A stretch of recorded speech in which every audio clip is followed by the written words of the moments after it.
ada Kajati Pak, yang dalam raker itu ngomong pakai bahasa Sunda. Ganti Pak itu. Kita ini Indonesia Pak.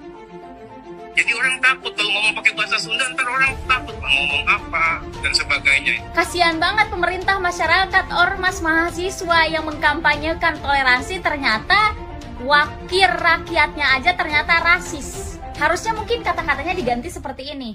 Itu ada wakil rakyat tapi rasis. Nih orang-orang Sunda tandain ya, tandain nih kalau ada dari golongan ini nih yang nanti nyalonin, baik itu dari DPR daerah atau pusat atau manapun, pokoknya dari golongan ini, tandain jangan dikasih suara.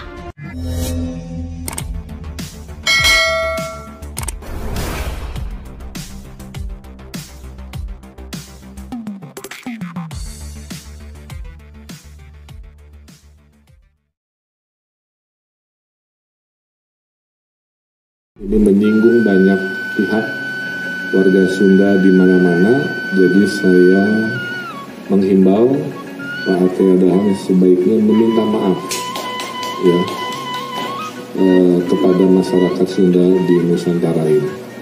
Tapi kalau tidak dilakukan pasti akan bereskalasi, karena sebenarnya orang Sunda itu pemaaf ya. Jadi saya berharap itu dilakukan.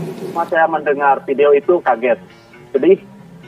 Dan barusan setelah melihat penjelasan itu, kaget banget, sedih sekali. Sebab saya berharap dia menjelaskan sesuatu yang menjadi konteks.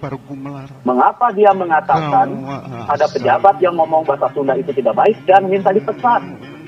Logikanya sederhana, antara ngomong bahasa Sunda, ngomong Sunda dengan pecat, itu aja logikanya. Bukan soal pembangunan yang bahwa si Kabayan juga tahu itu harus dikatakan, nah itu harus dilakukan. Jadi nggak usah dijelaskan lagi. Jadi tidak menjelaskan konteks yang memunculkan kata-kata antara ngomong Sunda dengan pecat. Kita bisa lihat ada beberapa faktor yang menyebabkan jaksa dipecat. Salah satunya adalah melakukan pidana. Pertanyaannya, apakah gara-gara ngomong bahasa Sunda memenuhi unsur yang membuat dia harus dipecat? Itu pertanyaan yang harus dijawab. Ini orang anggota DPR ya, Atea Dahlan. Luar biasa. Dia mengomentari sebuah perkara yang menurut kacamata saya hal yang sangat sepele ditanggapi dengan seserius itu. Terus saya mau bertanya, apakah ini orang nggak sadar dengan ucapannya itu bisa menyinggung orang lain, terkhusus menyinggung orang-orang yang asli orang Sunda. Dan pernyataannya itu apakah dia tidak sadar justru mencerminkan isi kepalanya. Coba bayangkan oleh sedulur-sedulur semua, karena ada orang yang ngomong Sunda dalam rapat, seandainya saya tidak setuju dengan orang tersebut karena ngomong bahasa daerah sedang rapat, sederhana tinggal gini aja sambil senyum gitu kan, tidak ada keseriusan gimana. Pak, tolong dong jangan pakai bahasa Sunda. Pak, tolong dong jangan pakai bahasa Jawa, bahasanya kita tidak ngerti nih yang sedang kita rapatkan, misalnya usulnya atau apa aja. Kayaknya enak. Mungkin orang itu juga akan ngomong apa? Oh iya, ya udah kita ngobrol bahasa Indonesia aja, bahasa nasionalnya. Itu akan sederhana sekali. Tanpa mengeluarkan ucapan, sikap, mimik muka seserius itu. Bahkan mengatakan harus menindak tegas. Wah, luar biasa, Masya Allah. Di negara urusan banyak banget loh.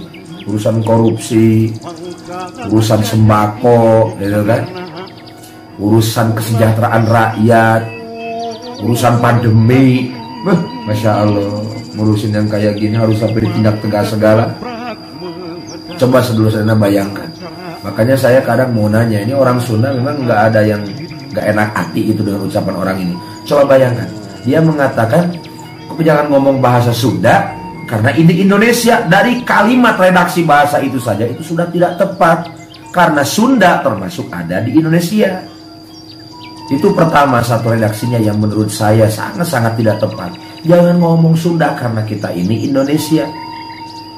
Kalau menurut saya itu tidak tepat, karena bahasa Sunda termasuk bahasa yang ada di Indonesia, milik negara Indonesia, berasal dari suku Sunda. Dan saya pun termasuk orang Sunda. Orang Sunda itu ramah-ramah loh Pak, tapi ketika digigit bisa marah. Masya Allah.